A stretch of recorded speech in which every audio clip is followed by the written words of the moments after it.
रहस्यमय गांव का राज। दोस्तों, बहुत समय पहले की बात है। भारत के एक सुदूर इलाके में घने जंगलों के बीच स्थित एक छोटा सा गांव था जिसका नाम शांतिनगर था। लेकिन इस गांव का नाम उसके स्वभाव से बिल्कुल उलट था। यह गांव अपने रहस्यमय घटनाओं के लिए मशहूर था। लोग कहते थे कि यहाँ सूरज ढलने के बाद अजीब आवाजें सुनाई देती हैं और कई बार गांव में लोग बिना किसी कारण गायब हो जाते थे। इसीलिए गांव के लोग सूरज ढलने से पहले ही अपने घरों में बंद हो जाते थे। एक दिन अजय नाम का एक युवक उस गांव में पहुंचा। वह एक पत्रकार था और ऐसी रहस्यमय जगहों पर लेख लिखने के लिए जाना जाता था। उसने शांतिनगर के बारे में सुना था और उसने वहां की सच्चाई जानने का फैसला किया। गांव में पहुंचते ही उसे वहां के लोग डरे हुए और खामोश नजर आए। अजय ने एक बुजुर्ग से पूछा, यहाँ लोग इतने सहमे हुए क्यों हैं? बुजुर्ग ने गहरी सांस ली और कहा, बेटा, इस गांव पर एक प्राचीन श्राप है। कहा जाता है कि 100 साल पहले यहाँ के राजा ने अपनी प्रजा पर बहुत अत्याचार किए थे। उसकी क्रूरता से परेशान होकर एक साधु ने उसे श्राप दिया कि यह गांव कभी शांत नहीं रहेगा और यहाँ रात को अजीब घटनाएं होती रहेंगी। अजय ने इसे एक अंधविश्वास मानते हुए हंसकर कहा, मैं इस श्राप की सच्चाई खुद देखना चाहता हूँ। क्या यहाँ रात में रुकने की व्यवस्था हो सकती है? बुजुर्ग ने उसे चेतावनी दी, बेटा, यहाँ रात में रुकना बहुत खतरनाक है। अगर तुम रुकना चाहते हो तो अपने जोखिम पर रुकना। अजय ने गांव के एक खाली मकान में रात रुकने का फैसला किया। जैसे ही सूरज डूबा, पूरा गांव सन्नाटे में डूब गया। अजय ने अपने कैमरे और टॉर्च के साथ मकान के अंदर जगह बनाई। रात के लगभग 12 बजे अचानक अजय को अजीब सी आवाजें सुनाई देने लगी। ऐसा लग रहा था जैसे कोई महिला रो रही हो।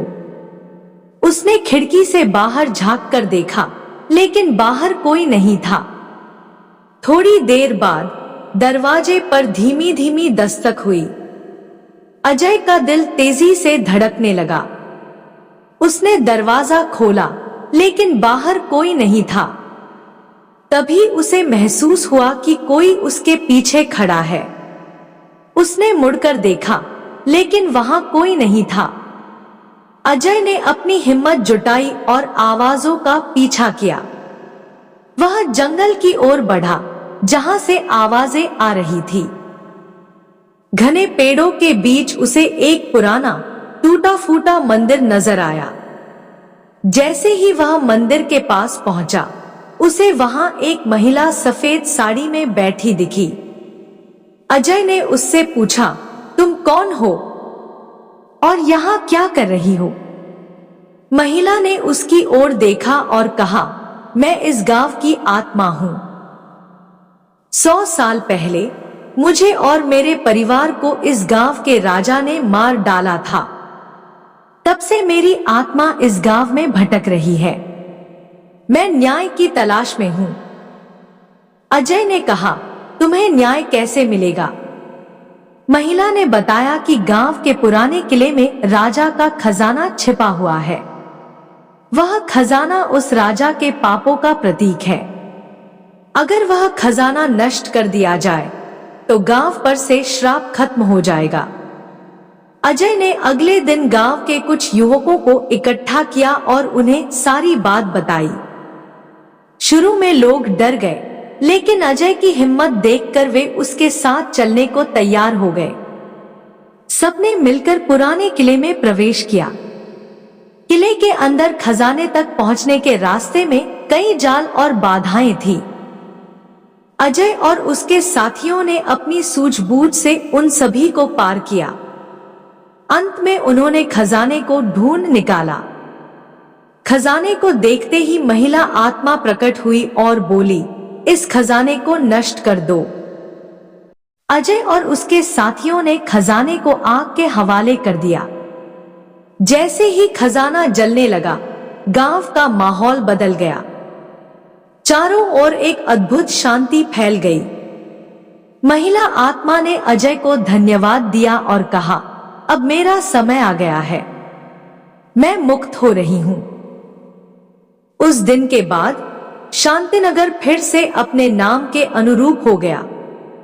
वहां से अजीब घटनाएं और डरावनी आवाजें हमेशा के लिए खत्म हो गई। अजय ने इस पूरी घटना पर एक लेख लिखा जो बहुत प्रसिद्ध हुआ। दोस्तों, यह कहानी हमें सिखाती है कि अंधविश्वास के पीछे अक्सर कोई न कोई सच्चाई छिपी होती है। हिम्मत और साहस से हर रहस्य को सुलझाया जा सकता है। तो दोस्तों, आप सभी को हमारी यह छोटी सी रहस्यमय कहानी कैसी लगी? कृपया कमेंट बॉक्स में कमेंट करके जरूर बताना। और यदि आप हमारे स्टोरी प्लेस चैनल पर पहली बार आए हो तो कृपया हमारे चैनल को लाइक, शेयर और सब्सक्राइब जरूर कर लें और साथ ही बेल आइकॉन का बटन जरूर दबा दें ताकि हमारी आगे आने वाली वीडियो का नोटिफिकेशन आप सभी तक पहुंच सके। दोस्तों, हमारी वीडियो देखने के लिए आपका बहुत बहुत धन्यवाद।